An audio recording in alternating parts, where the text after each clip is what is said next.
السلام عليكم. النهارده هنعمل فيديو جديد مع الاير فراير. ده طبعا سمك البسارية لو تعرفوه، سمك رفيع كده يعني. انا تبلته بالثوم والكمون والفلفل الاخضر والفلفل الاحمر، يعني التتبيله اللي انتوا بتحبوها، ومع الليمون اساسي يعني. عشان ايه؟ تقعد تشرب التتبيله دي نص ساعه بس، وبعد كده هنعمل نكمل مع بعض. بعد نص ساعه كده نجيب الدقيق، وطبعا البسارية دي او السمك ده لازم يكون ايه، بتعفروا دقيق وتبعدوا عن بعضه اثناء التحمير، ليه بيلزق في بعض، لانه جسمه قليل كده فتلاقيه بيلزق في بعض لما بعمله في الزيت اللي هو ايه، الغزير. يعني هو ممل شوية بس هنكمل يعني كان دايما ولادي يقولوا لي ايه، ان السمك والحاجات دي ما تنفعش في الاير فراير، بس على فكرة هي جميلة وحلوة، لان السمك اصلا ما بيحتاجش نار. ده يعني لو شوية هوا سخنين كده يسووه. طبعا البسارية دي ما بتاخدش وقت، حتى لما بتعملها بالطاسة، بس بتاخد زيت غزير بقى. طبعا عشان الزيت بقى غالي اليومين دول، انا كنت جايبة الاير فراير دي رفاهية، بقت اساسية اهو، توفير للزيت برضو. هعفره كل دي وبعدين اجي نكمل.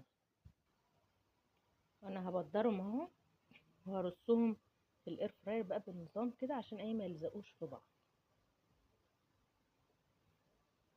نفضل من الدقيق شوية عشان ما يبقاش ايه ريحة الشياط ده. رصيت اهو.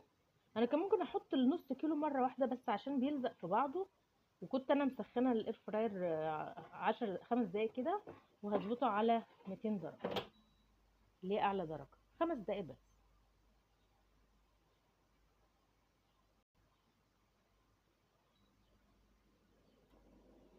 هشوفها كمان شويه. معلش بس نسيت رشه الزيت، لازم الرشه دي يا جماعه عشان بتدي اللون حلو للايه، للسمك، لون اصفر، وبعدين بتستوي بسرعه برضه، الزيت بيزوده ايه، رشه خفيفه خالص. 5 دقايق. نخلي دي على 5.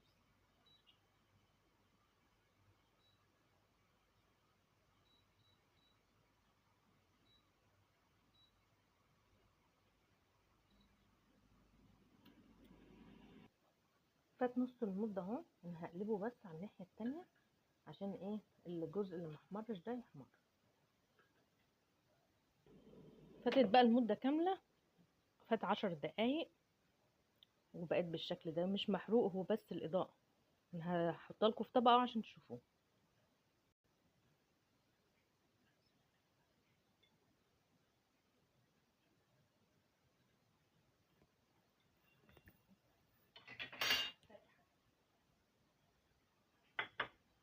جربوا الفكرة، وانا هكمل بقى الباقي مع نفسي، وارجو ان يكون عجبكم الفيديو، وسلام عليكم.